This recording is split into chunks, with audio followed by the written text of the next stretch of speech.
Poor man gets on the wrong bus and falls in love with a millionairess, but when he goes to her, Caleb Miller couldn't keep his eyes open. He had just finished 16 straight hours working as a bus fare collector, covering the shift of a co-worker who hadn't shown up. His body ached, his head was heavy, and all he wanted was to get home and rest. But that Thursday afternoon, as he left the terminal after turning in the day's earnings, Caleb made a mistake that would change his life forever. Too exhausted to pay attention, he got on the first bus he saw parked at the platform and let himself collapse into the back seat. He didn't even notice that wasn't the vehicle that would take him to Willow Creek, the neighborhood where he lived with his mother and 3 younger siblings. The rocking of the moving bus lulled him into a deep sleep almost immediately. When he finally woke up with the jolt of a sudden brake, it took him a few seconds to understand where he was. He looked out the window and felt his heart tighten. That wasn't his neighborhood. It wasn't even close. He was in an area he only knew from afar, from passing through when the company's buses ran special routes. Huge houses with well-kept gardens, imported cars parked in the garages, clean, tree-lined streets. The Upper East Side, the most exclusive area in the city. "End of the line," the driver announced, looking in the rearview mirror. Caleb got up quickly, his face burning with shame. How could he have been so careless? Now he would have to wait for another bus, waste more time, and he was already late. His mother would be worried. She always worried when he took longer than expected. He hurried off, checking his wristwatch. It was already past 7 in the evening. The sky was heavy, threatening rain at any moment. Caleb sighed deeply, looking for the nearest bus stop sign that would take him back home. That was when the rain started. It wasn't gradual, it gave no warning. It simply poured from the sky as if someone had tipped a giant bucket over the city. Caleb ran to the bus shelter, soaking himself in the process. His brown jacket, already worn from time, became heavy with water. He wasn't alone in the shelter. A blonde woman wearing an impeccable black suit and sunglasses, even though the day was cloudy, was talking on the phone. She looked like she belonged in that neighborhood, all elegant and composed. But something was wrong. She was trembling, and it wasn't just from the cold. "I'm already on my way, Mom," she said on the phone, her voice choked up. "Please tell me he's going to be okay. Tell me everything's going to be all right." Caleb pretended not to hear, looking at the street as if he were focused on seeing whether the bus was coming. But it was impossible not to notice she was crying. Tears streamed from beneath her sunglasses, mixing with the raindrops that splashed into the shelter. "No, you don't need to pick me up," she continued. "I'll take a taxi, or even a bus. I need to get there soon." The word bus sounded strange coming from her. Caleb figured that woman had never stepped foot on a bus in her life. But there was desperation in her voice, an urgency he recognized immediately. He had felt that before. She hung up the phone and stood there trembling, her hands covering her face. Her sobs grew louder, more uncontrollable. Caleb bit his lip, torn between keeping his distance and offering some kind of comfort. He didn't like poking his nose into other people's lives, but he also couldn't remain indifferent to someone's suffering. Before he could decide, she stumbled as she took a step forward, thrown off balance by emotion. Caleb acted on instinct, grabbing her by the arm before she fell. "Careful," he said gently. She looked at him over her sunglasses, her green eyes swollen and red. For a moment she seemed frightened, as if she hadn't realized there was someone else there. Then, something inside her gave way and she broke down in more tears. "I'm sorry," she murmured, her voice breaking. I don't know what to do." Caleb had a clean handkerchief in his pocket, a habit his mother had taught him since childhood. "Always carry a handkerchief," she would say. "You never know when you'll need it." He took out the handkerchief and offered it to the woman. "You can use it," he said. She took it with trembling hands, drying her face without caring about the makeup smearing. "Thank you," she whispered. Caleb didn't know what to say. He stood there beside her, listening to the rain pounding on the metal roof of the bus shelter. A few cars drove by on the street, splashing water out of the puddles. "My father," she said suddenly, as if she needed to talk to someone, anyone. "He's in the hospital. He had a cardiac arrest. The doctors don't know if he'll make it." The word she couldn't say hung in the air between them. Caleb swallowed hard. He knew that pain very well. He knew it all too well. "I'm so sorry," he said sincerely. "Are you heading there now?" She nodded, wiping away more tears. "I need to go. But there are no taxis available, and I don't even know which bus to take. I've never taken a bus alone in my life." Caleb didn't think twice. "I know which bus goes to General Memorial Hospital. I can go with you, if you want." She looked at him then, really looked at him, as if only now seeing who the person beside her was. She saw a young man, maybe around 30, dark hair slightly tousled by the rain, a soaked brown jacket, tired but kind eyes. "You would do that?" she asked, surprised. "Of course," Caleb replied. "No one should go to the hospital alone at a time like this." Dear listener, if you're enjoying the story, go ahead and leave a like and, most importantly, subscribe to the channel. It really helps us who are just starting out. Now, continuing. The bus arrived 10 minutes later, an old noisy vehicle that contrasted with everything in that upscale neighborhood. Caleb got on first, paying for her fare along with his, even as she protested that she had money. They found 2 empty seats in the middle of the bus. She sat by the window, still holding his handkerchief between her fingers. Caleb sat beside her, keeping a respectful distance. The bus swayed and rattled through the city streets, heading toward downtown. "My name is Catherine," she said after a few minutes of silence. "Catherine Harrington." "Caleb," he introduced himself. "Caleb Miller."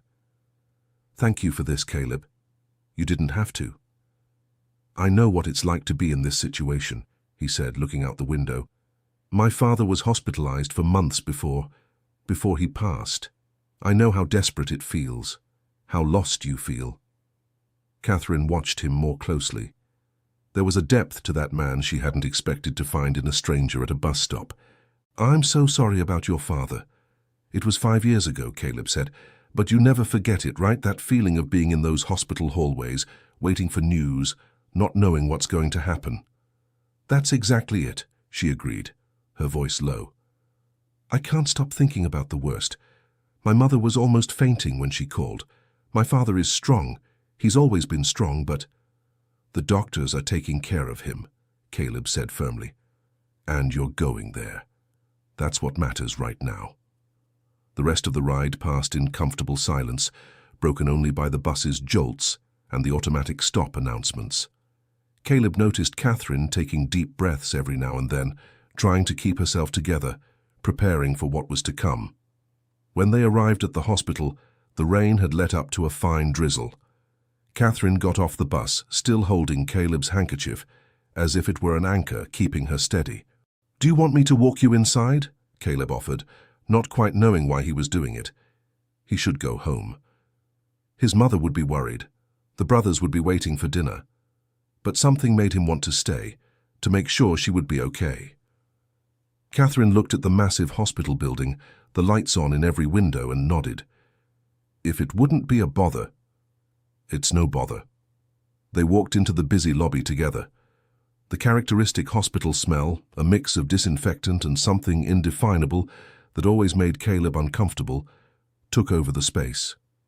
Catherine went straight to the reception desk, asking about her father, Sebastian Harrington. "He's in the ICU on the 5th floor," the receptionist informed her. "Only family members can go up."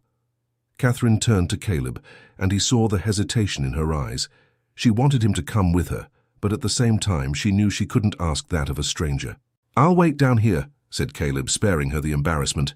"If anything happens, I'm right here." "Thank you," she said, clutching the handkerchief tighter. "Really. Thank you for everything." Caleb sat down on one of the plastic chairs in the lobby, watching Catherine disappear into the elevator. He looked at his watch. It was already past 8. He took out his phone and sent a message to his mother, explaining that he had been delayed but was fine and would be home soon. He sat there watching the constant flow of people coming and going, doctors in white coats walking briskly, nurses carrying clipboards, families huddled in corners, some crying, others praying.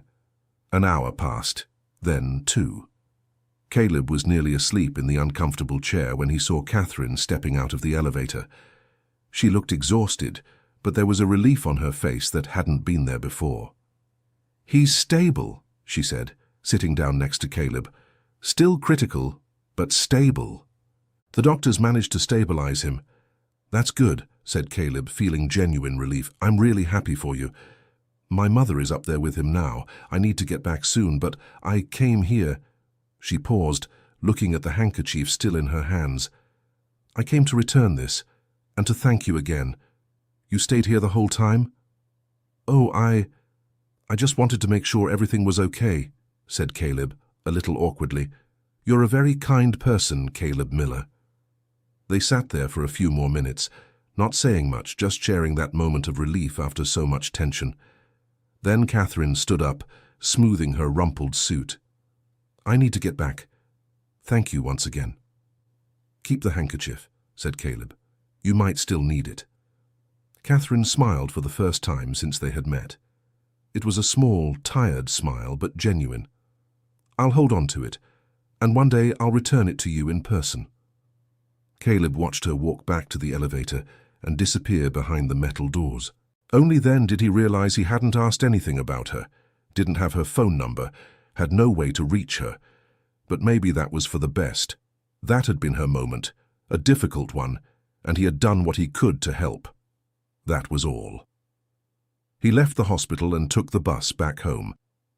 It was almost 11 at night when he finally opened the door of the small apartment where he lived. His mother, Eleanor, was awake in the living room, sewing by the dim light of the lamp. "My son, I was worried," she said, getting up to hug him. "I'm sorry, Mom. I got delayed at work, and then something happened." He told her about getting on the wrong bus, but he didn't mention Catherine. He didn't quite know why. Maybe because he was still processing that strange encounter, that unexpected connection with someone completely different from him. "You work too much, Caleb," said Eleanor, gently touching her son's face. "One of these days you're going to end up getting sick." "I'm fine, Mom. I promise." But that night, lying in his narrow bed, sharing the room with his two younger brothers, Caleb couldn't stop thinking about Catherine, in her green eyes, swollen from crying. In the way she had held that handkerchief as if it were the most precious thing in the world. In the tired smile she had given him before saying goodbye. He wondered if he would ever see her again, if she would remember him, if it had meant anything to her beyond a kind stranger in a moment of crisis. He had no way of knowing that at that very moment, 5 floors up in the hospital, Catherine was looking at the simple handkerchief she had kept in her purse and thinking exactly the same thing. The following days went back to normal routine for Caleb. He woke up at 5 in the morning, had a quick coffee with bread and butter, and headed out to the bus terminal. His route was always the same, Route 407, which ran through the neighborhoods of the far south of the city to downtown. Familiar passengers, familiar faces, the same old problems, but something had changed. Caleb caught himself looking more carefully at the women who boarded the bus, unconsciously searching for blonde hair, sunglasses, black suits. It was foolishness, he knew. Catherine Harrington wouldn't ride the bus. That day had been an exception, an emergency. People like her had private drivers, imported cars. "You've been acting weird this week," commented Hank, the driver Caleb had worked with for 3 years. He was a man in his 50s, always in a good mood, who had known Caleb since he had started as a fare collector. "Did something happen?" "No, nothing," lied Caleb, checking the change in the machine. "Don't fool me, kid, I know you. You look like you're thinking about someone." Caleb laughed, shaking his head. "You're imagining things, Hank." But the driver was right. Caleb was thinking about someone. He couldn't get Catherine out of his head, and that bothered him. It didn't make sense. They had met by chance in a specific situation. She probably didn't even remember him anymore. Meanwhile, in another part of the city, Catherine was having very similar thoughts. Her father had left the ICU after 5 days. He was still weak, still needed care, but he was alive. The doctors said it had been close, that a few more minutes could have made all the difference. And Catherine couldn't stop thinking that, if it hadn't been for Caleb, she would have lost precious time trying to figure out how to get to the hospital. She had kept the handkerchief in a drawer of the bedroom dresser. Sometimes, when she passed by, she opened the drawer just to look at it. It was a simple handkerchief, cotton, somewhat worn from washing, but it meant kindness. It meant that good people still existed in the world. "You've been very quiet lately," commented Margaret, Catherine's mother, while they had coffee in the hospital waiting room. "Are you worried about your father?" "I am," answered Catherine. And it wasn't a lie, but it wasn't just that. "He's going to be fine, sweetheart. The doctors said the recovery is going well." "I know, Mom." Margaret watched her daughter carefully. She knew Catherine too well not to notice there was something more. "Did something happen on the day your father was admitted? You seemed different when you arrived." Catherine hesitated. Then she told her about the bus stop, about the rain, about the man who had offered to accompany her to the hospital. "And you didn't even get his phone number?" asked Margaret, surprised. "No, I didn't even think about it at the time. But you'd like to thank him properly, wouldn't you?" Catherine looked at her mother and nodded slowly. "Yes, I would." That's how Catherine began searching. She didn't have much to go on. A name, Caleb Miller. A profession she had deduced. He worked with buses. And the handkerchief, which had a small faded label with the initials CM hand-embroidered. She started discreetly. She called the bus company that operated in the city, asking if they had any employee with that name. The receptionist said she couldn't give out information about employees, but she confirmed that there were several Cales working there. Catherine decided to do something she had never done in her life, ride the bus regularly. She started taking the route that passed near the hospital, the same one Caleb had taken with her that day. She got on the bus every afternoon after visiting her father and sat there watching, waiting. A week went by. Then 2, nothing. Caleb didn't show up. What Catherine didn't know was that this wasn't Caleb's route. He worked a different route on the other side of town. The bus they had taken together that day was on a line he rarely used, only when he needed to go downtown. In the 3rd week of searching, something happened. Catherine was on the bus, as usual, when the driver started talking to her. "Sorry for asking, miss," he said, looking in the rearview mirror, "but you've been riding this route a lot lately. You're here every day." Catherine felt awkward. It was Hank, though she didn't know his name. "Oh, yes, I'm visiting someone at the hospital." "I see," said Hank, but there was something in his voice that suggested he didn't completely believe that. "It's just that, well, we have to stay alert. There have been cases of people using stories to run scams, you know. They approach passengers, make up a situation." Catherine took a moment to understand what he was implying. "You think I'm trying to scam someone?" No, Hank hurried to say. "Sorry if it came across that way. It's just that you seem to be looking for someone and I wanted to warn you to be careful. There are a lot of people with bad intentions out there." Catherine decided to take a chance. "Actually, I am looking for someone. A young man who helped me a few weeks ago. He said he worked with buses. Caleb Miller, do you know him?" Hank almost hit the brakes in surprise. Did he know Caleb? Of course he did. He was his fare collector, worked with him every day. But something in the tone of his voice when he answered made Catherine realize something was off. "Caleb Miller," Hank repeated slowly. "Yes, I know him. Why are you looking for him?" "He helped me when my father had an emergency. I wanted to thank him properly." Hank was quiet for a moment, processing that. Then, without Catherine being able to see, he shook his head. He had seen many stories like that. Rich women who took an interest in simple men, but only out of curiosity, out of charity, and in the end, they only caused trouble. "Look," he said, choosing his words carefully, "Caleb is a good guy. He works hard, takes care of his family. I don't know what kind of help he gave you, but he's not the type to look for an advantage in situations." "I know that," said Catherine, surprised by the driver's defensive tone. "That's exactly why I want to thank him." "It's better to leave things as they are," Hank advised. "Everyone in their own world, you know how it is." Catherine got off at the next stop, confused and a little hurt.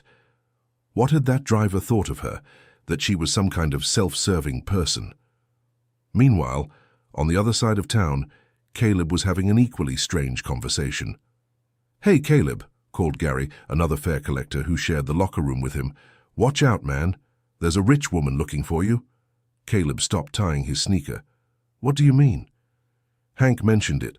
A classy blonde, all dressed up, riding the bus and asking about you. She said you helped her with something."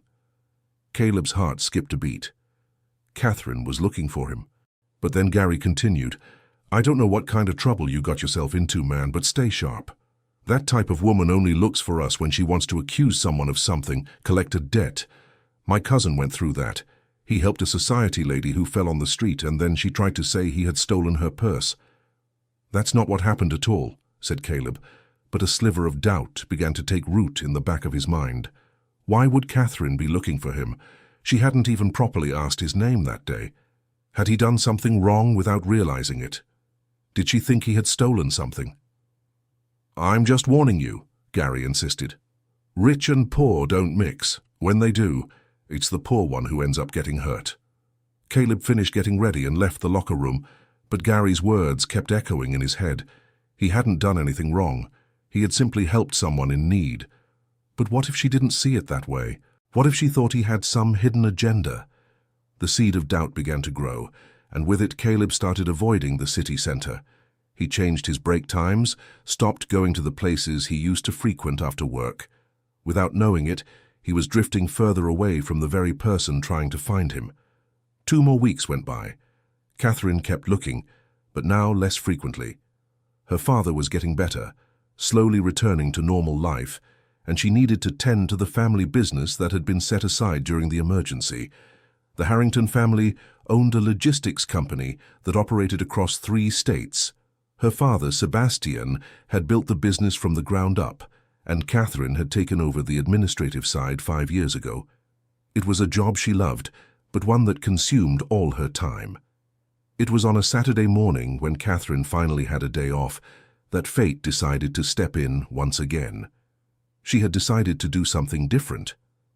Tired of her stressful routine, she woke up early and went for a walk through her neighborhood. It was an upscale but older area, with large houses and quiet streets. After the walk, she felt like having a different kind of coffee. Not at the fancy cafe she usually went to, but somewhere simpler, more genuine. She walked a few blocks farther than she normally would and found a small bakery on a corner. It was the kind of place she had never set foot in before. A simple storefront for mica tables, the smell of fresh bread coming from the oven. She walked in and ordered a latte and buttered toast. She sat at a table near the window, watching the street go by.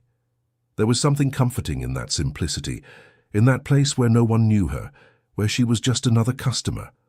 That was when the bakery door opened and Caleb walked in. He was there by chance, too. He lived 3 blocks away, and that bakery was his favorite place to get coffee on weekends.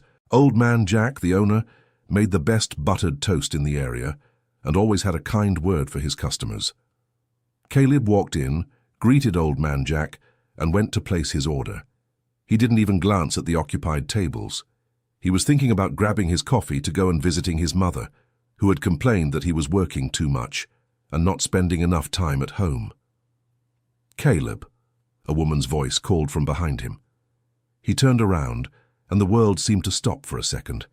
Catherine was there, sitting at a table near the window, looking at him with a mixture of surprise and relief on her face. "Catherine," he said, unable to hide the astonishment in his voice. "I don't believe it," she said, getting up from her chair. "I've been looking for you."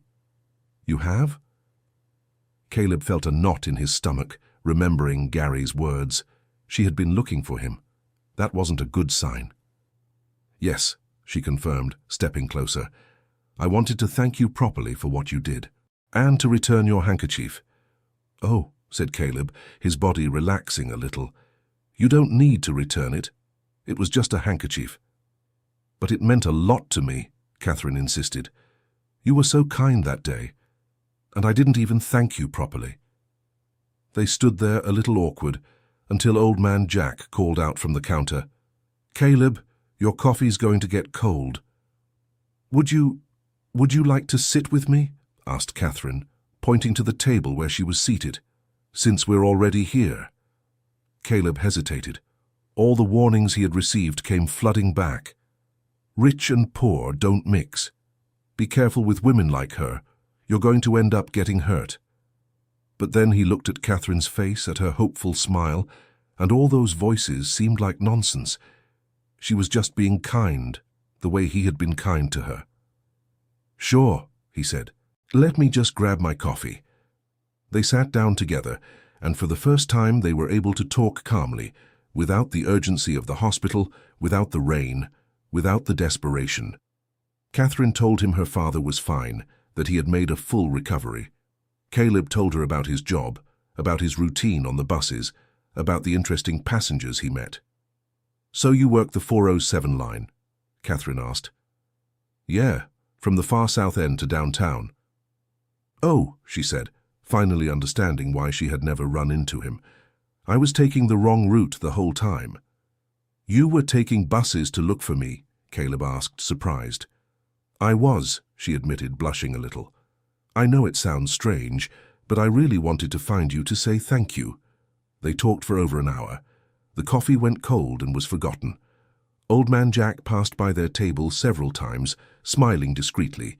He knew how to recognize a genuine connection when he saw one. When they finally said goodbye, Catherine made an invitation that surprised them both. "Caleb, I'd like to invite you to dinner, as a way of saying thank you. Will you accept?" Caleb opened his mouth to refuse automatically. It was too much. It was too fast. It was the kind of thing that could go wrong 1,000 different ways. But then he thought that sometimes life offered opportunities that shouldn't be wasted. And he said yes. They scheduled it for the following Friday. Catherine chose a restaurant that, in her words, was nice but not too formal. For her, that meant a sophisticated place downtown. For Caleb, it meant an entire week of anxiety and worry. On Thursday night, the eve of the dinner, Caleb was in the break room at the terminal getting ready to leave when Gary showed up again. "So, you're really going to meet the lady?" "How do you know about that?" Caleb asked, annoyed. "Everyone's talking about it, man. Hank saw you with her at Old Man Jack's bakery." Caleb sighed. Sometimes he forgot how small communities were. Everyone knew everything. "It's just dinner," he said. "She wants to thank me for helping her." "That's how it starts," Gary warned. "Then come the demands, the expectations. She's going to want you to be someone else, someone from her world.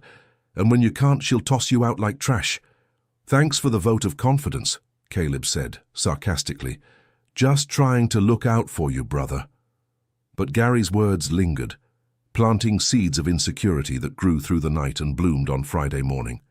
When Caleb woke up, he was a bundle of nerves. He spent the entire day working on autopilot, his mind far away, planning and replanning what he would say, how he would behave. He only had 2 nicer outfits, a blue dress shirt he wore to weddings and a newer pair of jeans. It would have to do. At 7 in the evening, after a quick shower, Caleb stood in front of the restaurant Catherine had chosen. The place was more beautiful than he had imagined. Glass facade, soft lighting, a uniformed doorman at the entrance. His heart raced. "Good evening, sir," the doorman greeted him, opening the door. Caleb walked in, feeling completely out of place. The dining room was elegant, with neatly set tables, lit candles, soft music in the air. All the other patrons were impeccably dressed, in expensive suits and dresses. "Caleb!" Catherine called out, waving from a table in the corner. She looked beautiful. A dark green dress that matched her eyes, hair loose over her shoulders, a genuine smile on her face. Caleb walked to the table, aware that several eyes were following him. "Hey," he said, sitting in the chair she indicated. "Are you okay?" Catherine asked, noticing the tension in him. Yeah, it's just, this place is really beautiful." "You like it?" "I wanted something special, but not over the top." For her, it wasn't over the top. For Caleb, it was the fanciest restaurant he had ever set foot in. The waiter appeared with the menus, and Caleb felt his blood run cold as he opened it and saw the dishes listed. Half of them he couldn't even pronounce. Porcini mushroom risotto, salmon with caper sauce, filet mignon in a mushroom wine sauce, and the prices, each dish cost more than he made in a day of work. "I recommend the salmon," Catherine said, unaware of his discomfort. "It's excellent here." "Oh yeah, I'll have that then," Caleb said, closing the menu quickly before she could see his hands shaking. The waiter took their orders and stepped away. Catherine started talking about her job, about the family business, about the challenges of managing so many people and operations. Caleb listened, asking questions when appropriate, but part of his mind was on alert to avoid making any faux pas. That's when the waiter came back with a bottle of wine and started pouring it into the glasses, and Caleb realized who he was. Tyler, a guy from the neighborhood who worked days at an auto repair shop. They had gone to high school together. Tyler's eyes widened when he recognized Caleb there in that restaurant with that elegant woman. Caleb gave a discreet nod, asking for silence, but he could see the confusion on his friend's face. "Can I get you anything else?" Tyler asked, keeping his professional demeanor but unable to hide the surprise in his voice. "No, thank you," Caleb said, tense. When Tyler walked away, Catherine commented, "The waiter seemed to know you." "Oh, yeah. We went to school together," Caleb admitted, trying to seem casual. Dinner continued, but the tension didn't let up. Every time Tyler passed by the table, Caleb felt like he was going to say something, reveal who he really was, where he worked, how he lived. And the more he tried to relax, the more tense he became. Catherine noticed the discomfort, but interpreted it another way. "You're nervous," she said softly. "I am too, a little. It's been a long time since I've gone out to dinner like this, just for the sake of it." "Really?" Caleb said, surprised. "I thought you did this all the time." "No," she laughed. "My life is basically work and taking care of my father. There isn't much time left for anything else." They talked about Caleb's family then, about his mother who worked as a seamstress from home, about his younger siblings who were still in school. Caleb was vague on the details, without mentioning the financial struggles, the double shifts, the small apartment where everyone squeezed in. "Your mother must be a strong woman," Catherine commented. "She is," Caleb agreed, with a genuine smile for the first time that night. "She's amazing. She raised us on her own after my dad left. She works non-stop, but she never complains." "And you help her, don't you?" "I try. It's the least I can do." There was something in that answer, a sincerity and humility that touched Catherine deeply. There were so many men in her life who only thought about themselves, their careers, their successes. Finding someone who put family first was rare. Dinner ended, and when the check came, Catherine insisted on paying. Caleb didn't protest much, relieved, though he felt a little embarrassed about it. As they left the restaurant, the night was cool and starry. They walked a little along the sidewalk with no particular destination, just prolonging the moment. "I had a really good time tonight," Catherine said. "Maybe we could do this again sometime." Caleb wanted to say yes, he really did, but there were all those voices in his head, all those warnings, all that feeling that he was getting into something bigger than he could handle. "Catherine," he began, stopping mid-walk. "You're an amazing person, but our worlds are very different. I don't know if this is a good idea." "Why not?" she asked, turning to face him. "Because I have money and you don't. Does that matter?" "It matters to everyone," said Caleb. "To your family, your friends, your whole world." "It doesn't matter to me." Caleb looked at her, at those sincere green eyes, and felt his heart soften. "Let's take it slow then," he suggested. "No rush, no pressure. Just seeing what happens." Catherine smiled, and in that smile there was hope and something more. "Slow works for me." They said goodbye there, with a somewhat awkward but warm hug. Caleb took the bus back home with a whirlwind of emotions in his chest. He didn't know where this was going, but for the first time in a long while, he felt that maybe it was worth the risk. What he didn't know was that that night at the restaurant had been watched by someone who didn't like what he saw at all, and that the consequences of that dinner were only just beginning. Dear listener, if you're enjoying the story, go ahead and leave a like and especially subscribe to the channel. It really helps us who are just starting out. Now continuing. The following weeks were the happiest Caleb had lived in a long time. He and Catherine started seeing each other regularly, always in discreet places, away from curious and judgmental eyes.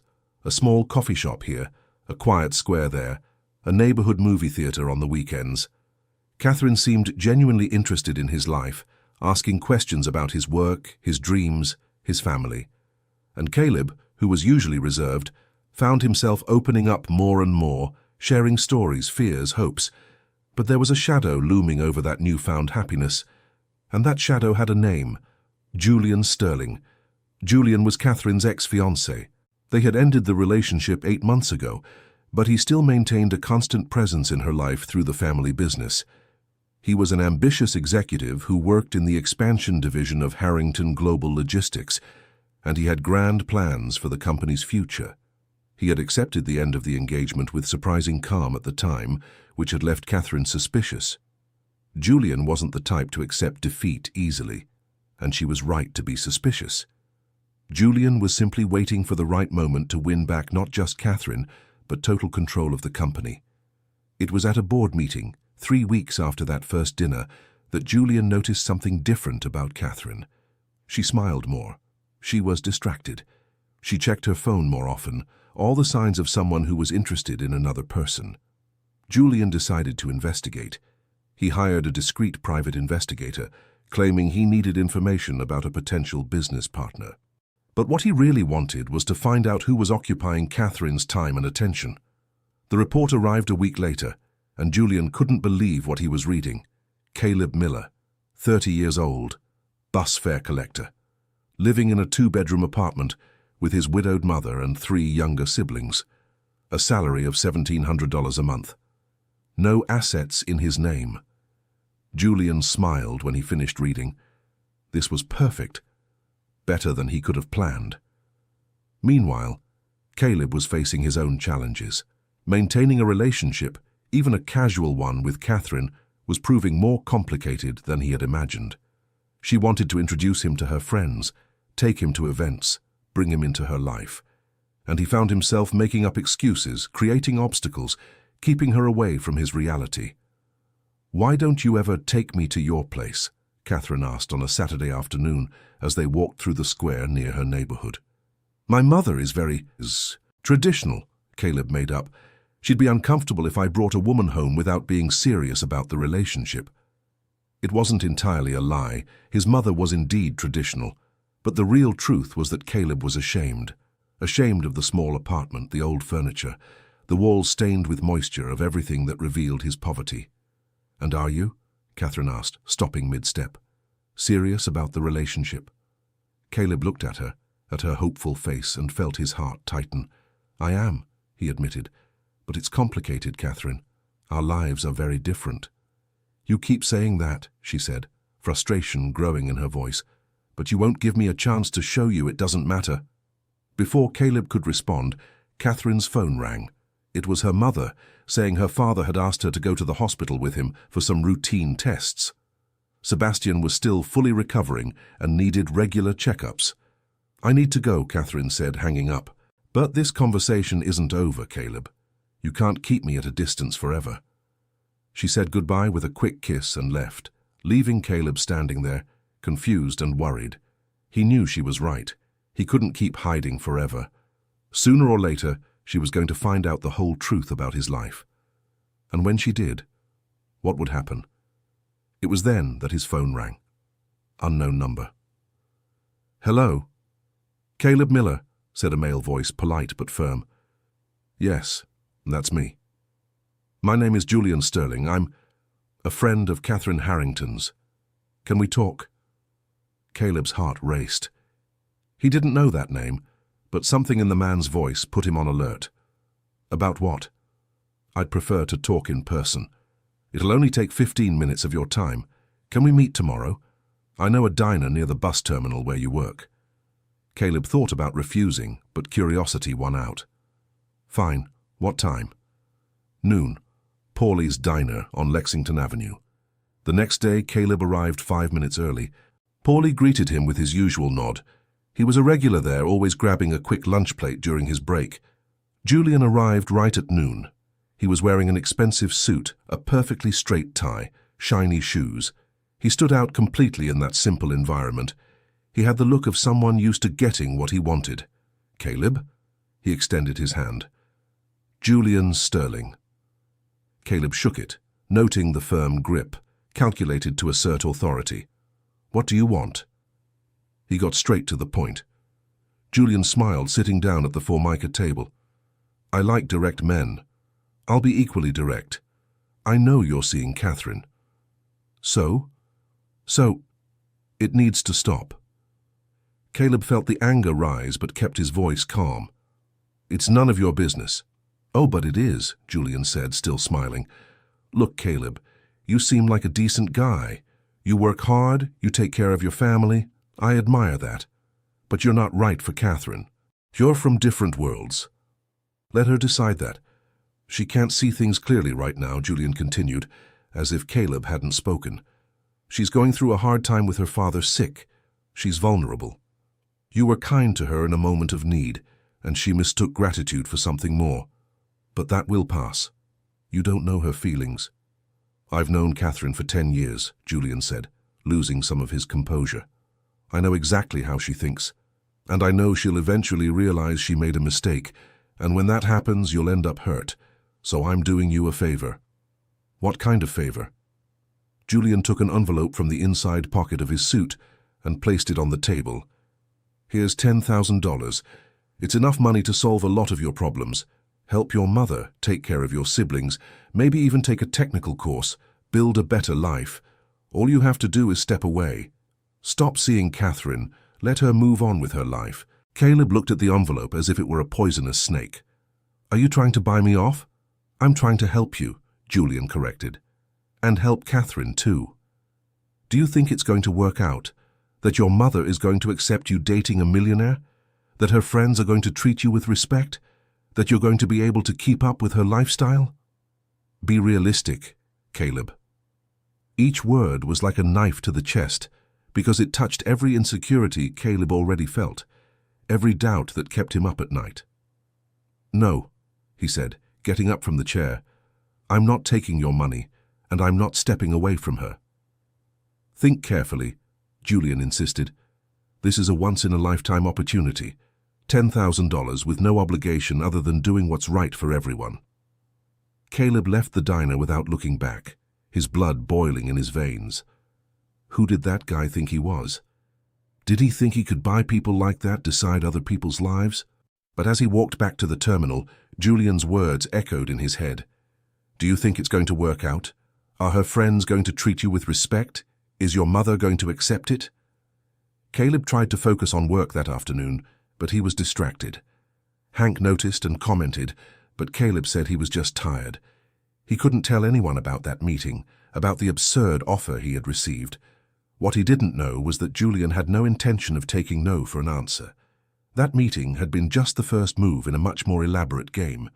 When Caleb's shift ended, he went straight home, skipping the date he had planned with Catherine. He sent her a message saying he wasn't feeling well and needed to rest. It wasn't a lie. He really was sick, but sick with worry, with fear, with insecurity. Catherine replied with affectionate messages, saying she hoped he felt better, that they could see each other when he was better. Her kindness only made Caleb feel worse. She was too good for him. Julian was right about that, at least. The following days were tense. Caleb avoided Catherine, making up excuses, taking extra shifts at work. He needed time to think, to decide what to do. But the more he thought, the more confused he became. That was when things started to get worse. Caleb came home on Thursday night and found his mother crying in the living room. His siblings were around her, frightened. "Mom, what happened?" Caleb asked, dropping his backpack and kneeling beside her. "My son," Eleanor sobbed. "A man came here today. He said you owe money. He said if you don't pay by the end of the month, there's going to be trouble." "What man?" "I don't owe anything to anyone. He said you borrowed $5,000 and didn't pay it back. He showed some papers with your signature." Caleb felt his blood run cold. That had Julian Sterling written all over it. "Mom, this is a lie. I never took that money. It's a scam." "But he had papers, Caleb. With your signature. They must be forged. Someone is trying to harm me." Eleanor looked at her son, frightened. Who would do that? Caleb didn't answer.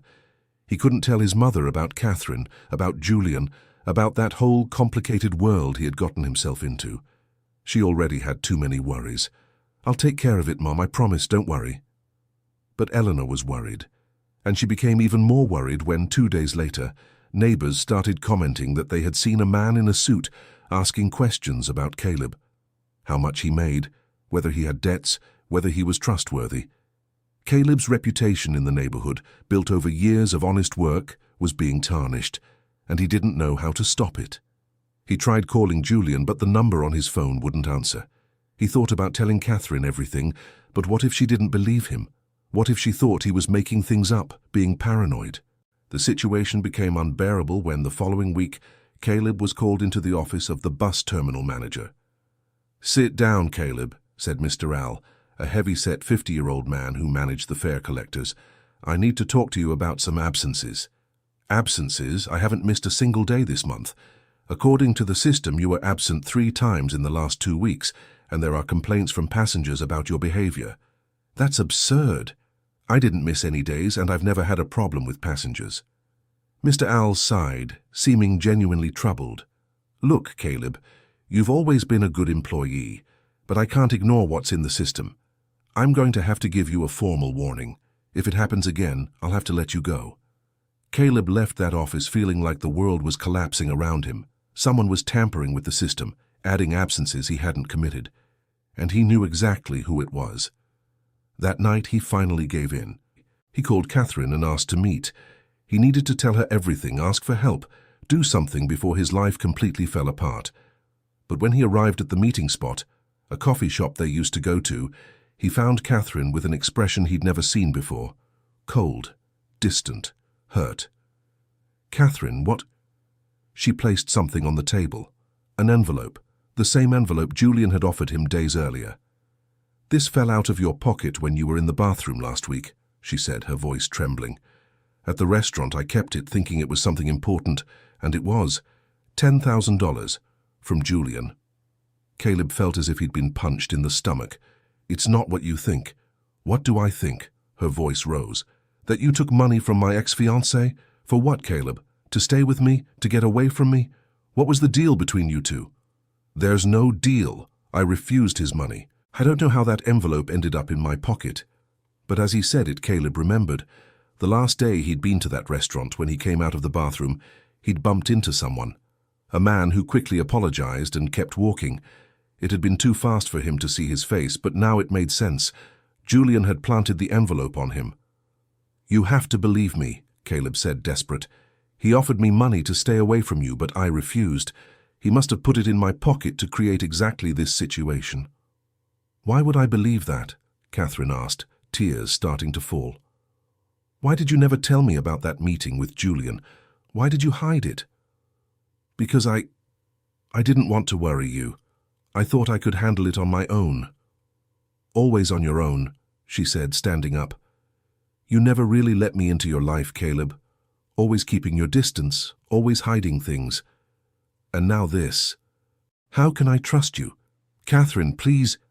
But she was already leaving Caleb sitting there, holding an envelope full of money he'd never asked for, and that was destroying the only good thing that had happened in his life in a long time. He grabbed the envelope and tore it up right there, in front of all the customers at the coffee shop. He tore it into smaller and smaller pieces, until nothing was left but fragments of paper covering the table like dirty snow. But what was the point? The damage was done. Catherine was gone, and Caleb had no idea how to fix it. The days that followed were the darkest in Caleb Miller's life. Catherine wasn't answering his messages or picking up his calls. He tried going to her company, but security wouldn't let him in. He tried waiting by the front door, but she left through another entrance. Meanwhile, the problems kept piling up. The fake debts, the fabricated complaints at work, the rumors spreading through the neighborhood. It was as if his life was being systematically destroyed piece by piece. His mother noticed that something was very wrong, but Caleb kept telling her everything was fine, that it was just work stress. He couldn't add his worries to the burden she was already carrying. It was Hank who finally confronted him. "You're a wreck, kid," he said one morning as he drove along the usual route, "and don't tell me it's just exhaustion. I've known you too long. What's going on?" Caleb, exhausted and with no more strength to keep it all bottled up, told him. He told him about Catherine, about how they met, about the relationship, about Julian, about everything. Hank listened in silence, just shaking his head every now and then. "You should have told me sooner," he said when Caleb finished. "I warned you about rich women, but not because they're bad. It was because I knew people around her were going to try to hurt you. It's always like that. There's always someone who doesn't want to see poor and rich together." What do I do, Hank? You fight, kid. If you really care about her, you fight. Don't let this Julian win. How? He has money, power, access. I have nothing. You have the truth, and the truth is always worth something. Caleb wanted to believe that, but it was hard to hold on to hope. Dear listener, if you're enjoying the story, go ahead and leave a like, and most importantly, subscribe to the channel. It really helps us who are just starting out. Now continuing, while Caleb wrestled with his problems, Catherine was going through her own emotional storm. The discovery of the envelope had shaken all the trust she was building with him. But more than that, it had brought up all her insecurities about relationships. Her engagement to Julian had ended precisely because she found out he was more interested in her family's company than in her. It had hurt to realize that to him, she was just a means of getting what he wanted. And now it seemed like Caleb was no different. Or was he? Something was bothering her about that whole story. Caleb didn't seem like the type of person who would accept money like that. Everything about him screamed honesty, from the way he talked about his family to how he treated the people around him. Could it be possible that he was telling the truth about Julian planting the envelope? Catherine decided to do what she should have done from the start, talk to Julian. She scheduled a meeting with him at the office, claiming they needed to discuss company matters. Julian readily agreed, probably imagining that Catherine was going to ask his advice about the con artist who had tried to take advantage of her. Catherine, he greeted her with a smile as she walked into his office. Great to see you. How are you feeling? Julian, I need to ask you a direct question, she said, not sitting down. And I want an honest answer. Of course, anything. Did you offer Caleb Miller money to stay away from me? Julian's smile faltered for a fraction of a second before he composed himself. Who told you that? So it's true. Catherine, I was just trying to protect you, he began, getting up and walking around the desk. That guy is clearly an opportunist. He saw a rich woman in a vulnerable moment and decided to try his luck. Caleb isn't like that. How do you know? How long have you known him? A few weeks? Julian tried to sound rational. I know that type of people, Catherine. I grew up seeing people like that try to take advantage of those who have more. You don't know anything about him, Catherine said, her voice steady. And you know what the worst part is. You manipulated this entire situation. You offered him money, he refused, and then you planted the envelope so I would find it and think he had accepted. Julian didn't respond immediately, and that silence was all the confirmation Catherine needed. My God, she murmured. You actually did this. I did it for your own good, Julian said, losing patience. You deserve someone at your level, Catherine. Someone who can keep up with you, who understands your world, not a bus fare collector who can barely pay his own bills. Get out of my company, Catherine said, her voice low but heavy with anger. Now. Don't be hasty. Think about the consequences for the business. I said, get out. Julian grabbed his briefcase and walked to the door, but before leaving he turned around. You're going to regret this, Catherine. He's going to disappoint you sooner or later, and when that happens, don't come asking me for help. When he left, Catherine sank into the chair, trembling with anger and relief at the same time. Caleb had told the truth. Julian had manipulated everything. She had accused an innocent man of the worst things. She grabbed her phone and called Caleb. She called and called and called. No one answered. She sent messages. Nothing. He had probably blocked her number, thinking it wasn't worth trying anymore. Catherine needed to find him. She needed to apologize. But how? Then she remembered. He worked on Route 407. It left the terminal at 6 in the evening. If she went there, she could talk to him. That afternoon, Catherine arrived at the bus terminal 15 minutes before 6. The place was chaotic, with dozens of buses coming and going, hundreds of people walking hurriedly in every direction. She felt completely lost in that world that was so familiar to Caleb, yet so foreign to her. She asked an employee where Route 407 was. He pointed to a platform on the right side. Catherine went over and waited, her heart pounding in her chest. At 6:15, the bus arrived. Caleb stepped off through the front door, talking to the driver. He looked tired, his shoulders slumped, his face lifeless. Catherine felt her heart tighten seeing him in that state. "Caleb," she called, approaching. He turned, and when he saw her, something crossed his face. Surprise, pain, hope, all at once. "Catherine, what are you doing here? I need to talk to you. Please." Caleb looked around, aware of the curious glances from his co-workers. "Not here. Let's go somewhere else." They walked to a nearby square, away from the bustle of the terminal. They sat on a bench under a large tree. It was early evening, and the square was almost empty. "I talked to Julian," Catherine began. "You were right. He planted the envelope. He manipulated everything to tear us apart." Caleb closed his eyes for a moment, as if feeling relief and pain at the same time. "I tried to tell you. I know. And I'm so sorry, Caleb. So sorry. I should have trusted you. I should have listened. You haven't known me long enough to trust blindly," he said, and there was a deep sadness in those words. "And Julian was right about one thing. Our worlds are very different. Maybe it's impossible to make this work." "Don't say that. Catherine, you don't understand. In the past few weeks, my life has turned into hell. Fake debts showing up, my job being sabotaged, my reputation being destroyed in the neighborhood, all because of this, because of being with you. And the worst part is I don't know how to fight it. Julian has resources I can't even imagine." "Then let's fight together," Catherine said, taking his hand. "You don't have to do everything alone." "But I always have," Caleb said, and for the first time since they'd met, she saw tears in his eyes. "I've always had to do everything alone. Take care of Mom, my brothers, work since I was 15, solve every problem. I don't know how to let someone help." Catherine understood then. It wasn't just about the difference in money or social class. It was about Caleb's fear of being vulnerable, of needing someone, of not being strong all the time. "I'm afraid too," she admitted. "Afraid of getting hurt again, of trusting the wrong person. But what I feel for you is real, Caleb, and it's worth the risk." They sat there, hands intertwined, as night fell over the city. There was still so much to resolve, so many obstacles ahead. But in that moment, they felt that together they were stronger. "Let's start from the beginning," said Catherine. "Tell me everything Julian did, every detail, and we'll find a way to prove it and stop this." Caleb then told her about the fake debts, about the man who went to his mother's house, about the fabricated absences at work, about the gossip in the neighborhood. Catherine listened to it all with growing attention and growing anger as well.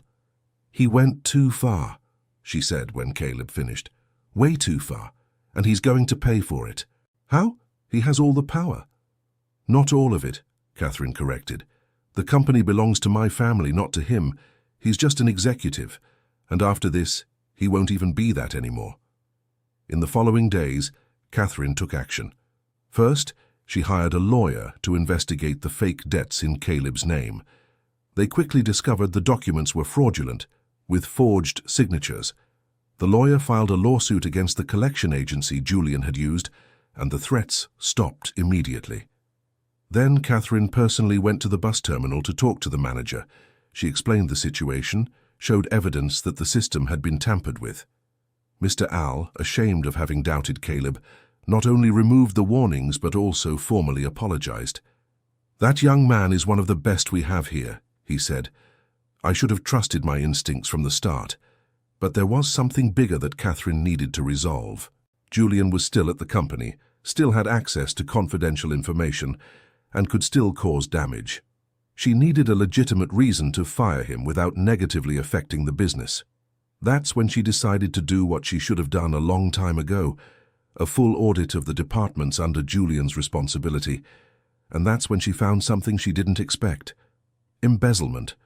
Small at first, easy to hide in the complexity of operations, but over the years it added up to significant amounts. Julian had been stealing from Harrington Global Logistics for at least 5 years. Catherine felt like she'd been punched. She had almost married that man. She had trusted him with part of the family business, and he had been stealing the whole time. She gathered all the evidence and took it straight to her father, who was at home recovering. "Dad, I need to show you something," she said, sitting down beside his bed. Sebastian Harrington had improved a lot in recent weeks, but he still got tired easily. Even so, when he saw the documents his daughter brought, the indignation gave him energy. "That miserable bastard," he muttered, flipping through the papers. "Right under our noses the whole time. How did we not notice before? He was good at hiding it, but now we have enough proof. Let's take this to court. I want him locked up." "No, Dad," said Catherine, surprising her father and herself. "I don't want to drag the company into a scandal. I just want him gone and never coming back."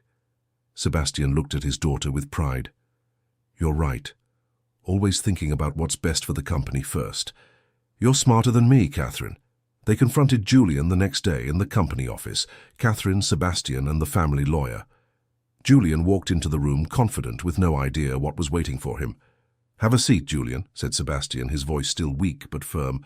Julian sat down, looking from one to the other. "Is there a problem?" Catherine placed the documents on the table in front of him. "We want your immediate resignation, and we want you to return all the money you embezzled over the past 5 years. Julian went pale when he saw the papers. "I don't know what you're talking about." "Don't insult our intelligence," said Sebastian. "We have everything documented. Every cent you stole. You can try to deny it, but that will only make things worse for you. You can't prove any of this." "We can and we will," said the lawyer, speaking for the first time. "We have independent auditors who confirmed everything. If you don't resign and agree to return the money in installments, we'll go straight to court. And then it won't just be a civil matter. It'll be criminal too." Julian was silent for a long moment. Then, realizing he had lost, he tried one last gambit. "Fine, I'll resign. I'll return the money. But only if Catherine promises to stop seeing that debt collector." Catherine laughed. It was a short, humorless laugh. "You still think you have any leverage here? You're a criminal, Julian. A thief. You're not in a position to make demands." "I could tell things about the company, secrets I've learned over the years." "And become a whistleblower on top of being a thief?" said Sebastian. "I don't think you want to add that to your record, do you?" Julian realized he had completely lost.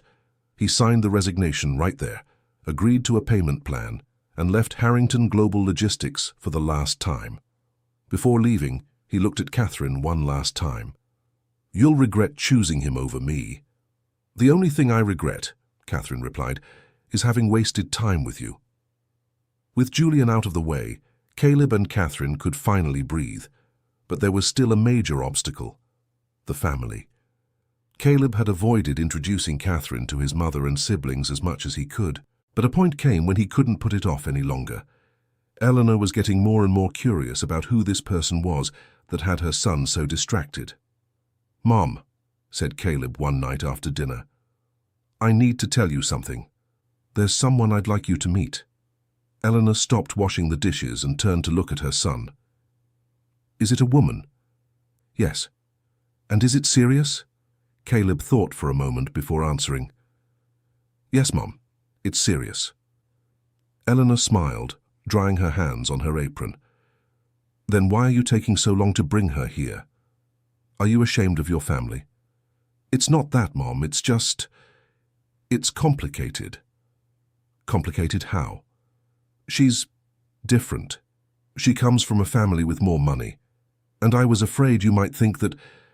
I don't know, that she's not suitable, or that I'm not good enough for her." Eleanor walked over to her son and held his face with both hands. "My son, I didn't raise you to be ashamed of who you are. And if this woman likes you, it's because she sees the wonderful man you are. It doesn't matter how much money she has or doesn't have. What matters is the heart." Caleb hugged his mother, feeling his eyes sting. "Thank you, Mom. Now tell me, when am I going to meet this special woman?" Caleb laughed. "How about next Sunday?" When Caleb told Catherine that his mother wanted to meet her, she got nervous in a way he had never seen. "What if she doesn't like me?" asked Catherine, pacing back and forth in her apartment. "She will like you," Caleb assured her. My mother is the most welcoming person in the world. But what if I say something wrong? What if I seem too, I don't know, too stuck up? Caleb held her shoulders, making her stop pacing. Catherine, relax. Just be yourself. That's who my mother will want to meet. On Sunday, Catherine arrived at the small Miller family apartment with a cake she had bought at the best bakery in town. She was dressed simply in jeans and a white blouse, trying not to draw too much attention. Eleanor opened the door and immediately hugged Catherine as if she were an old friend. Come in. Come in. Caleb talked so much about you. I'm Eleanor, but you can call me Mrs. Eleanor or just Eleanor, whatever you prefer. It's a pleasure to meet you, ma'am, said Catherine, stepping into the small but extremely clean and tidy apartment. Caleb's 3 siblings were in the living room, clearly curious.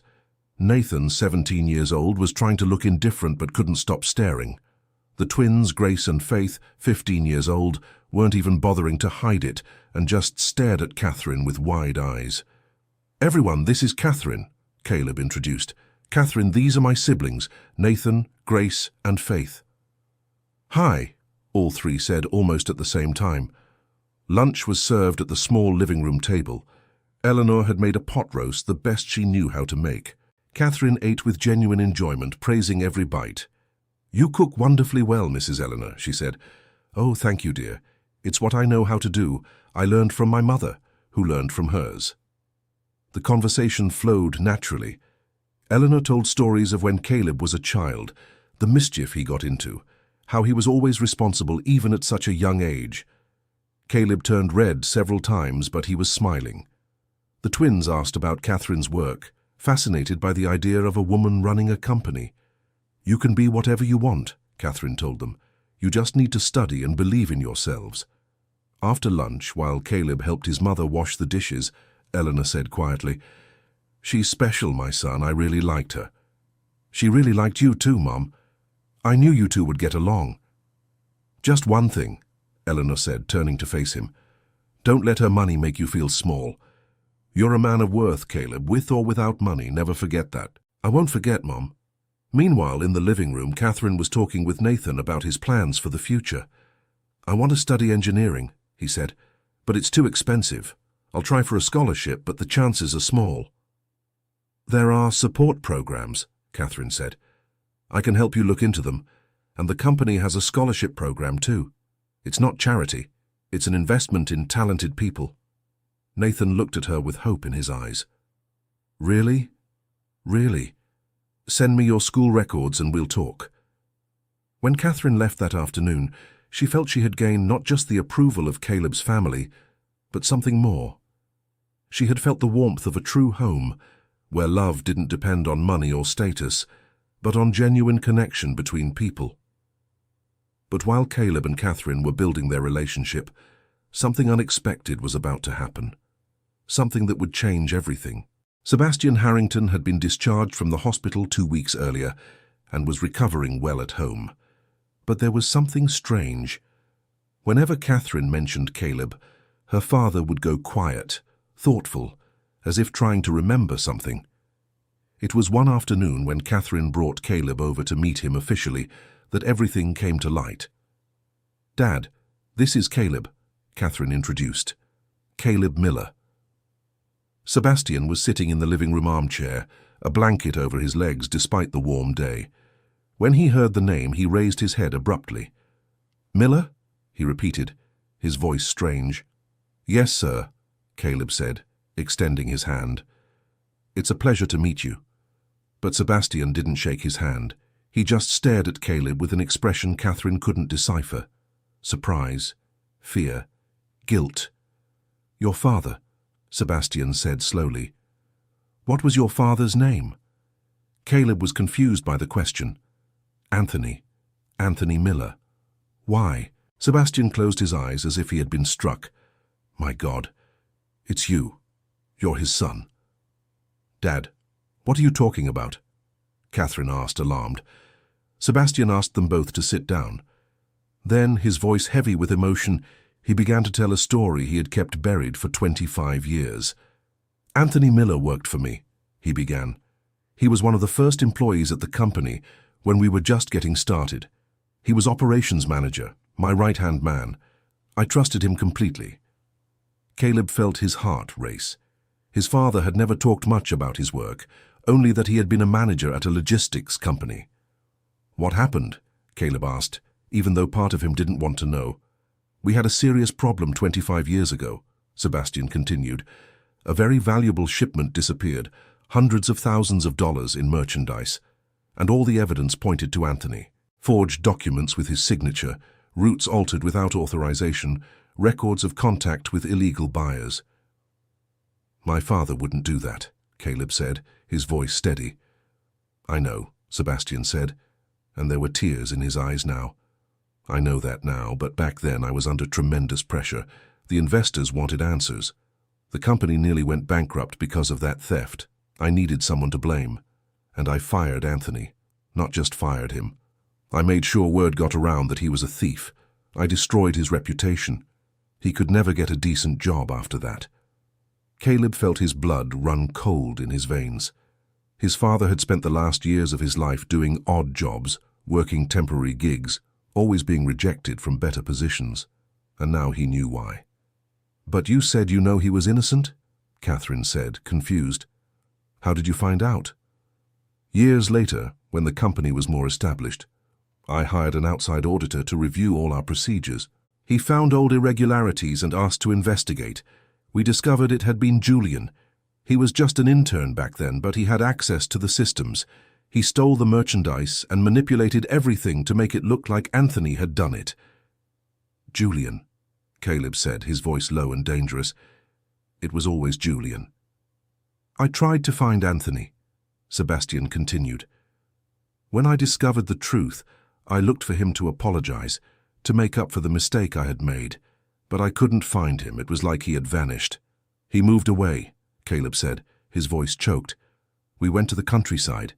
He didn't want anyone here to find us, didn't want us to grow up with the shame he carried. He worked himself to the bone to give us the basics, and 5 years ago his body just gave out. He had a heart attack while loading boxes at a warehouse." Sebastian let out a sob. "My God, I killed that man. Because of my cowardice, my rush to find someone to blame, I destroyed an innocent life." "You didn't know," Catherine said, kneeling beside her father, but tears were streaming down her face too. "I should have investigated more," Sebastian shouted. "I should have trusted him. He never gave me any reason to doubt him, and at the first sign of trouble I threw him to the wolves." Caleb was in shock, unable to process everything he was hearing. His father had been innocent all along. He had suffered, had been humiliated, had carried that shame until the end of his life, all because of an injustice. "When I was admitted to the hospital," Sebastian continued, now looking at Caleb, "I was having delusions because of the medication, and I saw Anthony. I saw him the way he was when he worked with me, young, smiling, and I begged for forgiveness. I kept saying how sorry I was, that I had been unfair. That's why when you showed up, It was in the hospital hallway," Caleb remembered. "When I was waiting, you walked past me, looked at me with that strange expression and said something I didn't quite understand." "I said I was sorry," Sebastian confirmed. "I thought I was having another delusion, that I was seeing a young Anthony again. But it was you. It was his son." Silence filled the room. Catherine was crying softly, trying to process the revelation.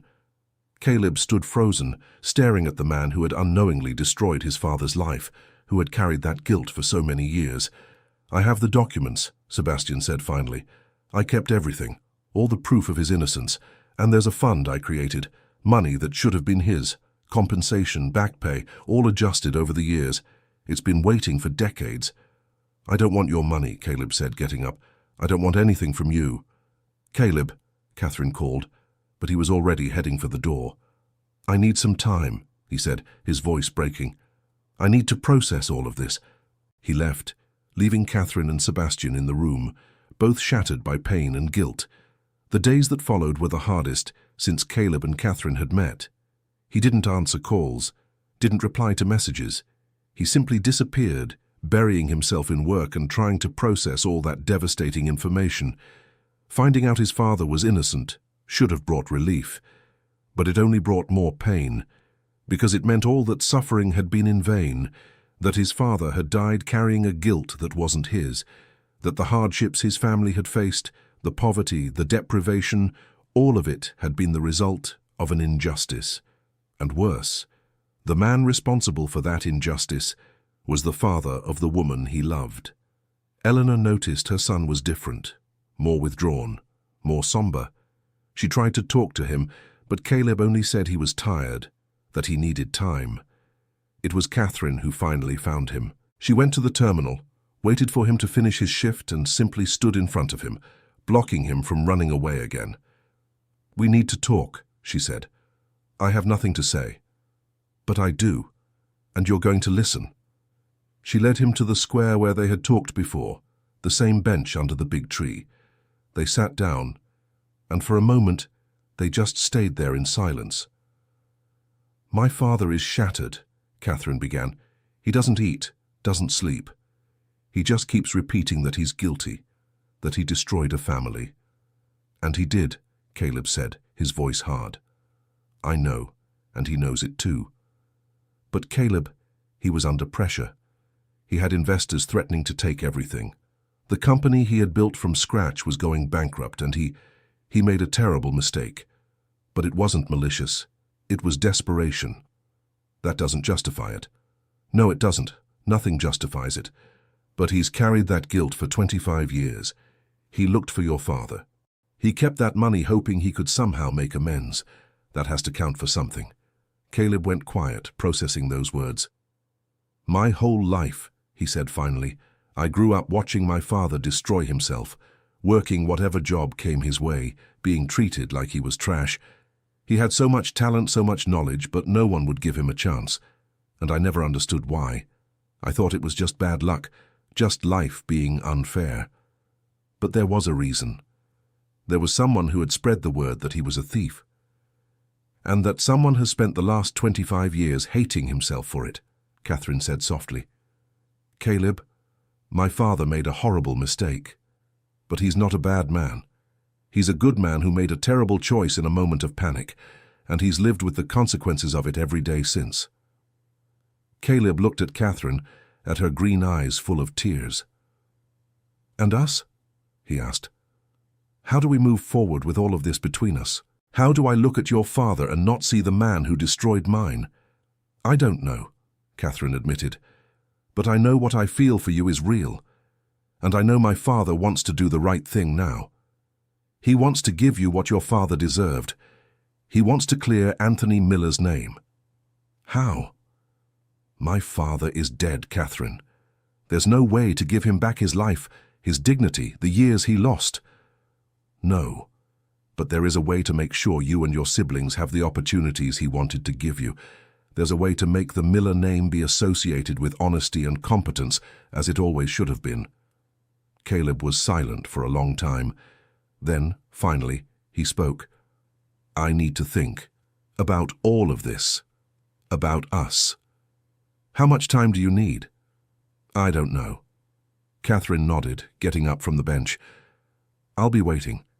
No matter how long it takes. I'll be waiting." She left, leaving Caleb alone with his thoughts. 2 weeks passed. Caleb talked to his mother, finally telling her everything he had discovered about his father. Eleanor cried, but not out of sadness. She cried out of relief. "I always knew," she said. "I always knew your father was innocent. He was incapable of doing anything dishonest. But there was no way to prove it. And he made me promise I would never tell you. He didn't want you to grow up with anger, with bitterness. Why didn't he fight? Why didn't he try to clear his name? He tried, son. At first he tried very hard, but the more he tried, the worse it got. People had already decided he was guilty, and he gave up. He decided it was better to start over somewhere else, to give you a new life." Caleb hugged his mother, both of them crying for the loss of the man they had loved so much. It was Nathan who finally put things in perspective. "Bro," he said one night, while they watched TV together. "Dad always said life wasn't about falling, but about how you get back up, remember?" "I remember." "So, he fell. He fell because of an injustice, but he got back up. He started over. He raised us with dignity. And now you have a chance to finish what he started, to clear his name, to give the story a better ending. Caleb looked at his younger brother, impressed by the wisdom in those words. When did you get so smart? Nathan shrugged.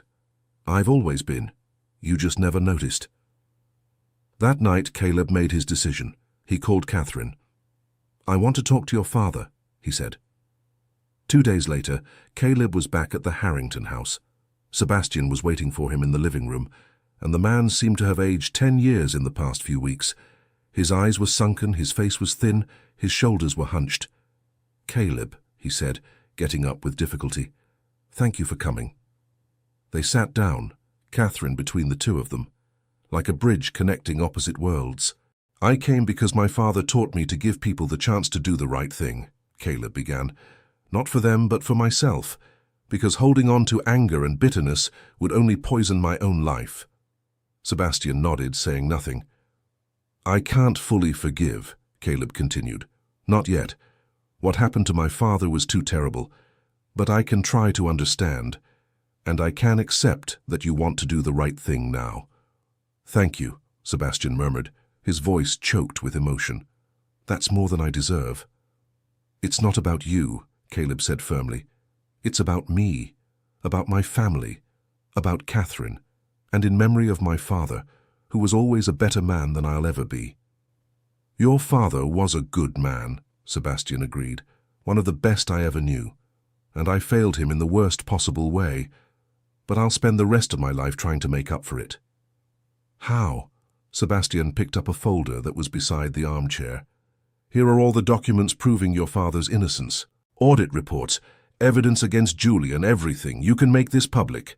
Clear his name officially. Caleb took the folder, flipping through the documents. It was all true. There was irrefutable proof. And there's more, Sebastian continued. That fund I mentioned. It's over $800,000. Salaries, compensation, interest accrued over the years. It's yours by right. Your family's. Caleb looked at the number on the paper and felt his throat tighten. That amount would completely change their lives. His mother could stop working so much. His siblings could study at the best schools. He could go to college, have opportunities he never imagined. But there's a condition, said Sebastian. Caleb looked up, suspicious. Which is that you agree to work with me, at the company, not out of charity, but because you have the same talent your father had, the same intelligence, the same work ethic. You can learn the business, grow, maybe one day run all of it. It would be like completing the circle, giving you the opportunities I denied your father. Caleb was stunned. Work at the company that had destroyed his father? It seemed wrong in so many ways. But then he looked at Catherine, who was smiling through her tears, and he understood. It wouldn't be working at the company that destroyed his father.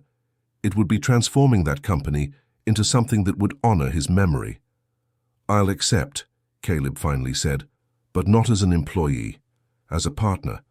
I want a stake in the company. I want a voice in the decisions. I want to be able to change the things that need to be changed. Sebastian smiled for the first time in weeks. Fair. More than fair. We'll draw up a proper contract.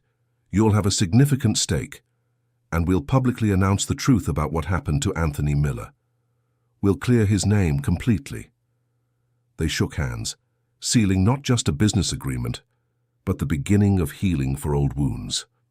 The following months were a time of transformation. Caleb started working at Harrington Global Logistics, learning the business from the inside. He discovered he had a natural talent for logistics, for understanding operational flows, for finding efficiencies where others only saw problems. Sebastian was impressed. It was like working with Anthony again, except this time he wasn't going to make the mistake of not trusting. The company issued an official statement, clearing Anthony Miller's name and explaining what had really happened 25 years ago. There was a stir. Some questioned why they had waited so long, but most understood and respected the courage to admit the mistake. Caleb used part of the compensation money to buy a better house for the family. It wasn't a mansion, but it was a real home, with bedrooms for everyone, a backyard where his mother could have her garden. Eleanor cried when she saw the house for the first time. "Your father would be so proud," she said, hugging her son. Nathan got a scholarship through the company's program and started studying engineering. The twins went to a better school where they could develop their talents in art and music, and Caleb and Catherine could finally build their relationship without the obstacles they had faced before. It wasn't easy. There were still difficult moments, complicated conversations, adjustments to make, but they faced them together. It was 6 months later, on a Sunday afternoon, that Caleb decided it was time. He had planned everything carefully. He asked Catherine to meet him at a specific place. She was curious, but agreed. When she arrived at the address he had given her, she found it was a bus terminal. Not the main terminal, but a smaller one, which Harrington Global Logistics had just renovated as part of a social project that Caleb had proposed. "What are we doing here?" she asked. "There's something I want to show you," said Caleb, taking her hand. He led her to a specific bus parked at the platform. It was a new vehicle, part of the renovated fleet, but there was something special painted on its side. Anthony Miller Line, Connecting Lives. Catherine brought her hand to her mouth, her eyes filling with tears. "Caleb, it was my father's dream," he explained, "to create a transportation system that truly served people, that connected communities, that gave dignity to workers. And now we're doing it, in his name." They stepped onto the bus. It was empty, just the two of them. Caleb led her to the back seats, where it had all begun that rainy afternoon, months ago. "It was here," he said, "in this place at this moment, that my life changed. I got on the wrong bus, exhausted, not knowing where I was going. And I found you." Catherine held his hand, smiling through her tears. "Sometimes the best paths are the ones we take by mistake." "It wasn't a mistake," said Caleb. "It was fate. It had to be you. It had to be that way so that all of this could happen, so that I could discover the truth about my father, so that I could help my family, so that I could find the person who would change everything for me." He knelt down then, right there in the aisle of the bus. He took a small box from his pocket. Inside it, a simple but beautiful ring. "Catherine Harrington, will you marry me? Not because I have money now, or because I work at your family's company, but because I love you. Because you saw value in me when I was just a tired bus conductor. Because you fought for us when it would have been easier to give up. Because you're the most incredible person I've ever met." Catherine was crying openly now, but they were tears of pure joy. "Yes," she said. "Yes, 1,000 times. Yes." Caleb placed the ring on her finger, and they kissed there, on the same bus where it had all begun.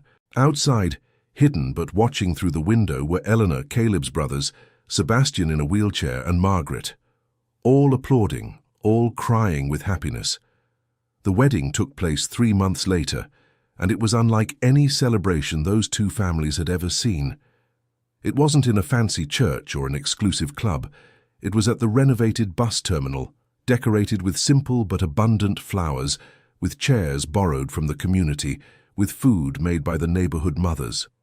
There were the conductors and drivers who worked with Caleb, the neighbors from the old and the new house, the employees of Harrington Global Logistics, friends from both families, rich and poor together, celebrating not just a union, but proof that love can connect different worlds.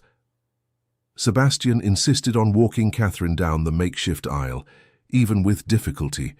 Before handing her over to Caleb, he said, "Take care of her," the way her father would have, with honesty, with dedication, with true love. Caleb shook his father-in-law's hand. "I will, I promise." The ceremony was simple but moving. When the officiant pronounced them husband and wife, everyone present stood up in applause and shouts of joy. At the reception that followed, Eleanor and Margaret talked like old friends, discovering they had more in common than they imagined. Caleb's brothers danced with Catherine's friends, breaking down invisible barriers with every shared laugh. And in the middle of it all, Caleb and Catherine danced, lost in their own world. "Do you think your father would be proud?" Catherine asked softly. Caleb looked around at all those people brought together, at the bus terminal that now bore his father's name. at the life they had built together. "I think so," he said. "I think he'd look at all of this and smile. Because it's not about the money or about social standing. It's about doing the right thing. About taking care of people. About building something that lasts." "Then let's keep building," said Catherine. "Together." And that's what they did. In the years that followed, Caleb and Catherine turned Harrington Global Logistics into a benchmark in social responsibility. They created training programs for public transportation workers. They offered scholarships for young people from underprivileged communities. They built a transportation system that truly served people's needs. Nathan graduated as an engineer and came back to work with them, bringing new ideas, new technologies. The twins followed their own paths, one as an art teacher, the other as a musician, but always supported by the family that had grown stronger through the hardships. Sebastian lived long enough to see the company thrive in ways he had never imagined. Before he passed, at 78 years old, he called Caleb over and said, "Thank you for giving me the chance to do the right thing, to fix my mistake. Your father would be proud of the man you've become." "And you," said Caleb, "were the father I needed to learn that people can change, can grow, can be better." Eleanor continued living in the house Caleb had bought, but now she received frequent visits from the grandchildren Caleb and Catherine gave her. 3 children who grew up hearing stories about Grandpa Anthony, about his kindness, his honesty, his legacy. And whenever someone asked how Caleb and Catherine met, they would smile and tell the story of the wrong bus, the rain, the simple handkerchief that had started it all. "Sometimes," Caleb would say, "life puts us on the wrong path on purpose, because that's where we find exactly what we needed." Years later, when the terminal that bore Anthony Miller's name turned 10 years old, they held a big celebration. They put up a commemorative plaque telling the complete story of a man wrongly accused, of a son who cleared his father's name, of 2 families that came together to create something greater than themselves. And on that plaque, there was a phrase that summed it all up. "The path is not always what we planned, but with love, courage, and justice, we can turn even the most painful mistakes into opportunities for growth and redemption." Dedicated to the memory of Anthony Miller, who lived with dignity even in the most difficult circumstances, and to his son Caleb, who honored that legacy by building bridges where others saw only divisions. Caleb stood in front of that plaque, holding Catherine's hand, surrounded by the family they had built together. And finally, after all those years, he felt that the circle was complete. His father had been wronged. But through love, through forgiveness, through the determination to do what was right, that injustice had been transformed into something beautiful, something that helped other people, that changed lives, that proved that goodness is always worth it, even when the path is hard. That night, when they got home, Caleb went into the children's room to say goodnight. The oldest, 5 years old, asked, "Dad, tell the story again of how you met Mom." And Caleb told it, like he always did. About getting on the wrong bus. About the rain. About the woman crying at the bus stop. About the handkerchief. About the whole journey that had started with a simple act of kindness. "And did they live happily ever after?" the boy asked at the end. Caleb smiled, kissing his son's forehead. "They are living, happily, together, building a better story every day. Because in the end, that's what it was all about. Not perfect endings or fairy tales, but imperfect people choosing every day to do the best they could, loving with generosity, forgiving with courage, building with hope. And sometimes all you need to get started is to be in the right place at the right time, even if it's the wrong bus." The end. And you, what did you think of this story? Did Caleb do the right thing by forgiving Sebastian? Would you have done the same? We really want to know your honest opinion. Leave in the comments what you thought and where you're watching us from. And if this story touched your heart, don't forget to leave your like and, most importantly, subscribe to the channel so you don't miss other emotional stories like this one. Your company means everything to us.